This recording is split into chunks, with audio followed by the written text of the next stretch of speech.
Om Sri Ganesaya Namaha. Om Sri Sai Nathaya Namaha. Today's chapter is 8th chapter in this Sri Satcharitra's. A few importance of human birth. Sai Baba begging food, Baji Bai's service, Sai Baba's dormitory, his affection for Khushal Chand. Hemad Pant now explains at length in his preliminary remarks the importance of human birth, and then proceeds to relate how Sai Baba begged his food, how Bijabai served him, how he slept in the masjid with Tatya, Koti Patil and Mahal Satpati, and how he loved Khushal Chand of Rahata. This is the contents. Now, importance of human birth.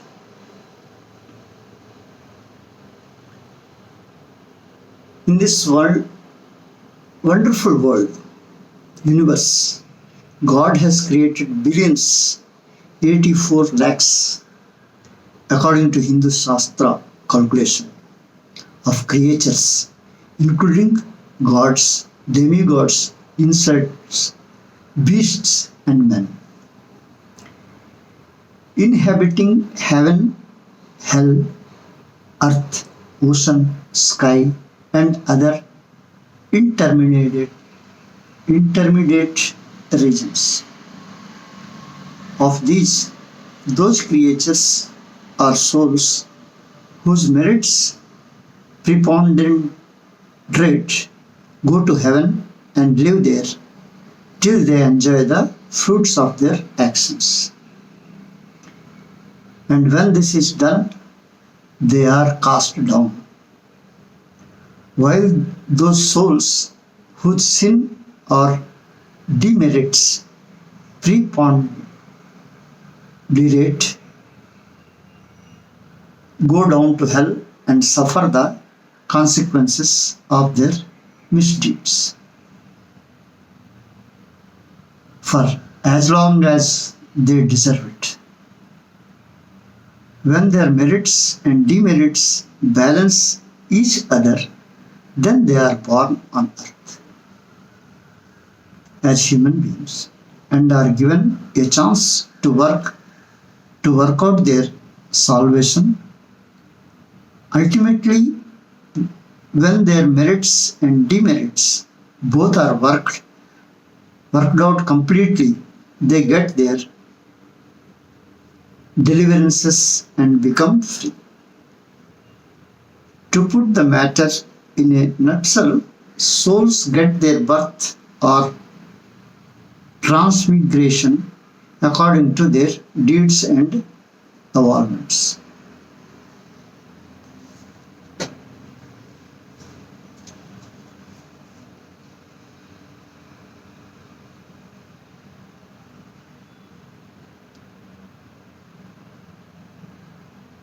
Special value of the human body. As we all know, 4 things are common to all the creatures. That is food, sleep, fear, and sexual union. In the case of man, he is endowed with a special faculty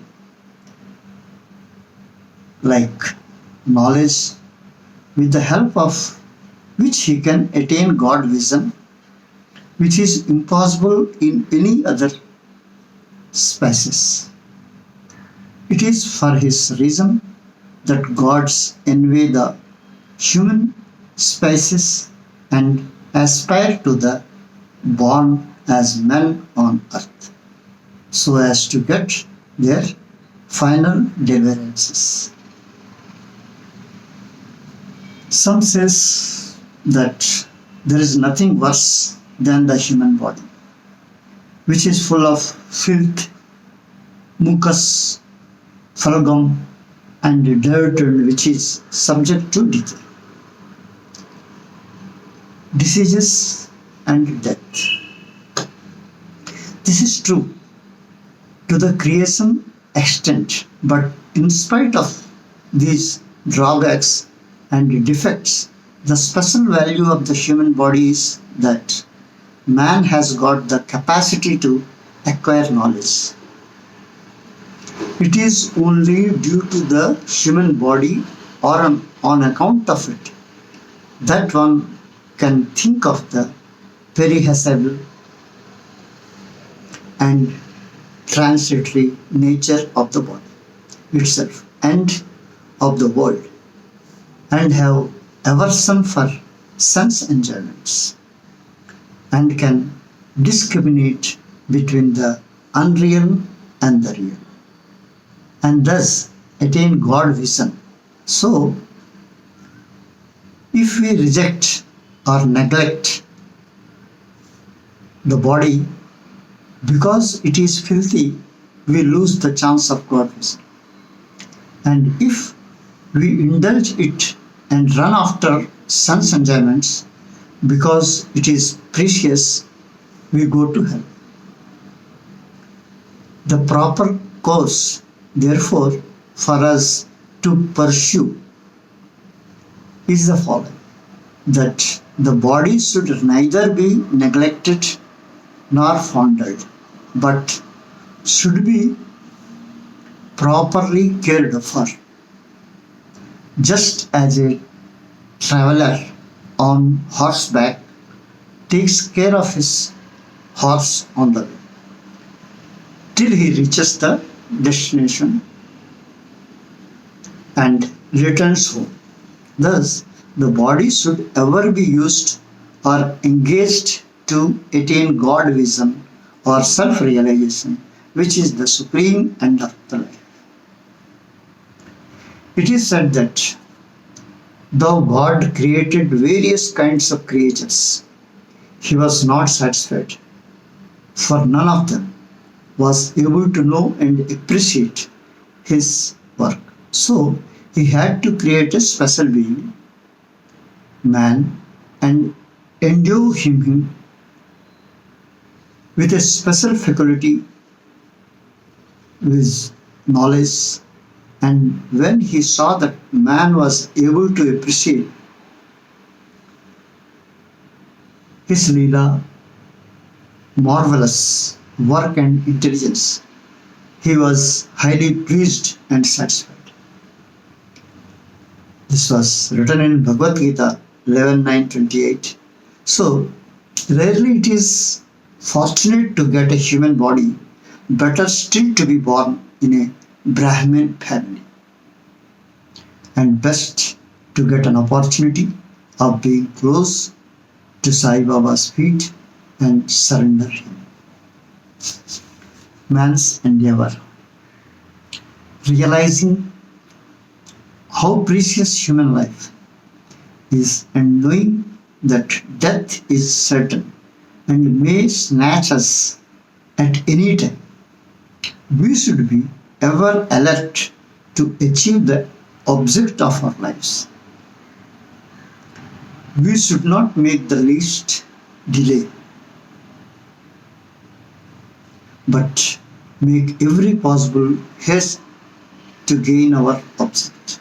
Just as a king leaves no stone unturned to seek his best son, lost son, so with all earnestness we should strive to attain our end, that is self-realization, casting aside laziness, wandering off, drowsiness. We should day and night meditate on the self. If we fail to do this, we reduce ourselves to the level of beasts. How to proceed? The most effective and speedy way to gain our object is to approach a worthy saint or Sega Sadguru, who has himself attained God vision. What cannot be achieved by hearing religious discourses and study of realization, religious texts is easily obtained. In the company of such worthy souls, just as the sun only gives light, which all the stars put together cannot do. So, the Sadguru alone imparts spiritual wisdom which all of searched books and sermons cannot do. His movements and simple talks give us silent advice. The virtues of forgiveness, calmness, disinterestedness, charity, benevolence, control of mind and body, egolessness, etc., are observed by the disciple. As they are being practiced in such pure and holy company, this enlightens their minds and lifts them up. Spiritually, Sai Baba was such a Sega or Sadguru, though he acted as a fakir, mendicant. Fakir, mendicant. He was always engrossed in self. He always loved all beings in whom he saw God or divinity. By pleasures he was not elated. He was not depressed by misfortunes. A king and a pauper were the same to him. He whose glance would turn a beggar into a king used to go begging food from door to door in Shirdi and let us house him how he did it.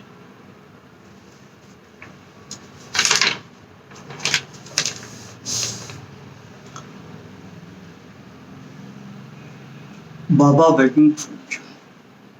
Blessed are the people of Shirdi, in front of whose houses Baba stood as a beggar and called out, "O my, give me a piece of bread," and spread out his hand to receive the same. In one hand he carried a tin pot, turnal, and in the other a jholi or chopadari, that is a rectangular piece of cloth. He visited certain houses daily. Liquid or semi-liquid things such as soap, vegetables, milk or buttermilk were received in the tin pot, while cooked rice, bread and such solid things were taken in the jholi. Baba's tongue knew no taste. He had acquired control over it. So how could he care for the taste of it, different things mixed up together? Whatever things he got in the jholi and in the tin pot were mixed together and partaken by Baba to his heart's content. Whether particular things were tasty or otherwise was never noticed by Baba, as his tongue was devoid of the sense of taste altogether. Baba begged till noon, but his begging was very irregular. Some days he went a few rounds On other days, up to 12 noon, the food thus collected was kept in a kundi, that is, earthen pot. Dog, cats, and crows freely ate them, and Baba never drove them away. The woman who swept the floor of the masjid took some 10 to 12 pieces of bread to her house, and nobody prevented her from doing so. How could he, who even in dreams never warded off cats and dogs by harass words and signs, refuse food to poor helpless people? Blessed indeed in the life of such a noble person. People in Shirdi took him in the beginning for a mad fakir. He was known in the village by the name. How could one would live on alms of begging a few crumbs of breads, be revered and worshipped? But this fakir was very liberal of heart, detached and charitable. Though he looked restless from outside, he was firm and steady inside. His way was inscrutable. Still, in that small village, there were a few kind and blessed people who recognized and regarded him as a great soul. One such person account is given here. Babaji's brilliant service. Tatya Kuti's mother, Baijabai, used to go to the woods every afternoon with a basket on her head containing bread and vegetables. She roamed in the jungles about 3 months. After kilos, trampling bushes and shrubs in search of the mad fakir, and after finding him, fell at his feet. The fakir sat calm and motionless in meditation, while she placed a leaf before him, spread her things, eatables, bread, vegetables, etc. thereon, and fed him. Wonderful was her faith and service. Every day she roamed at noon in the jungles and insisted on Babas to partake of the lunch. Her service, upasana, or penance, by whatever name we call it, was never forgotten by Baba till then. Remembering fully that what services she rendered, Baba benefited her son significantly. Both the son and the mother had great faith in the fakir, who was their God. Baba often said to them that fakir mendicacy is real. Lordship, riches is transient. After some years, Baba stopped going into the woods and began to live in the village and take his food in the masjid. Thus Babaji's troubles of roaming in the jungles ended. Dormitory of Trio. Ever blessed are the saints in whose heart Lord Vasudeva dwells, and fortunate indeed are the devotees who got the benefit of the company of such saints. Two such fortunate fellows, Tatya Kote Patil and Bhagat Malsajpati, equally shared and company of Sai Baba. Baba also loved them both. These three persons slept in the masjid with their head towards the east, west, and north, and with their feet touching one another at the center. After spreading their beds, they lay on them, clitch hatting and gossiping till late at night. If anyone of them showed any sign of sleep, others would wake him up. For instance, if Tatya began to snore, Baba at once got up and shook him from side to side and pressed his head. If it was Malsadipati, he pulled him close, stroked his legs, and patted his back. In this way, for a period of 14 years, Tatya, leaving his parents at home, slept in the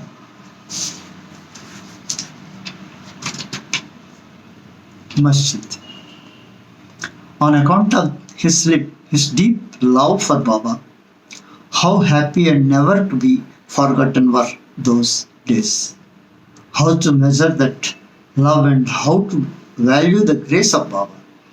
After the passing away of his father, Tatya took charge of the household affairs and began to sleep at home.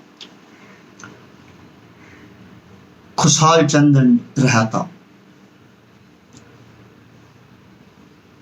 Baba loved Ganpat Koti Patil of Shirdi.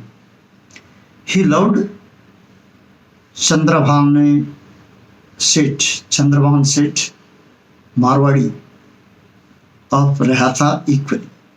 After the demise of this Seth, Baba loved his nephew Khushal Chand equally or perhaps more and looked after his welfare day and night. Sometimes in a bullock cart, at other times in Tonga, which intimate devotees Baba went to Rahata. People of that village would come out with band and music and receive Baba at the gate of the village and prostrate before him. Then he has taken into the village with great honor and ceremony. Khushal Chand took Baba to his house, seated him on a comfortable seat and gave him a good meal. Then they talked freely and merrily for some time, after which Baba returned to Shirdi, giving delight and blessings to all. Shirdi is midway and equidistant from Rahata on one side, south, and Nimgaon on the other, north. Baba never went beyond these places during his lifetime. He never saw any train nor travelled by it. Still, he knew exactly the timings of arrivals and departures of all trains. Devotees who acted according to Baba's instructions given at the time of taking his leave, fared well.